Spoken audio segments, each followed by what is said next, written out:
കൂത്താട്ടുകുളത്ത് councillor കലാരാജുവിനെ തട്ടിക്കൊണ്ടുപോയത് Congress ആണെന്ന് CPM. 4 ദിവസമായി കലാരാജു എവിടെയായിരുന്നുവെന്ന് അന്വേഷിക്കണമെന്ന് CPM എറണാകുളം ജില്ലാ സെക്രട്ടറി CN മോഹനൻ പറഞ്ഞു.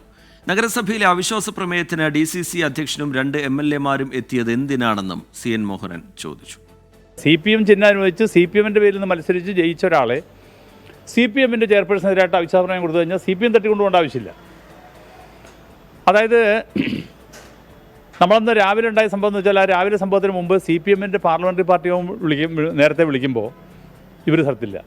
അപ്പോൾ അവരുടെ വീടിൻ്റെ അടുത്ത് അവരില്ല, അവരുടെ ബന്ധുക്കളെ അന്വേഷിച്ച് അവരില്ല. അപ്പോൾ അവരെ ആരോ മാറ്റിയിട്ടുണ്ടായിരുന്നു. അപ്പോൾ ആദ്യം തട്ടിക്കൊണ്ടുപോയത് കോൺഗ്രസ് അവരെ.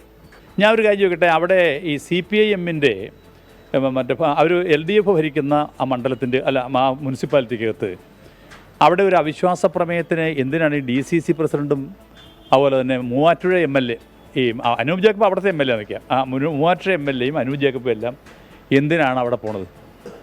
അവരുടെ നേതൃത്വത്തിൽ എന്തിനാണ് ഈ കോൺഗ്രസിൻ്റെ 10,000 വരുന്ന ആൾക്കാർ പങ്കെടുക്കുന്നത്? 1000 പേര്, 10,000 അല്ല 1000 പേര് എന്തിനാണ് പങ്കെടുക്കുന്നത്? ഞങ്ങൾ CPM-ന് ഇങ്ങനെ പ്രശ്നമുള്ളതിൻ്റെ പേരിൽ CPM ജില്ലാ സെക്രട്ടറിയുടെ പോയോ? ഈ സംഭവത്തിന് നേതൃത്വം കൊടുക്കാൻ പോയില്ലല്ലോ.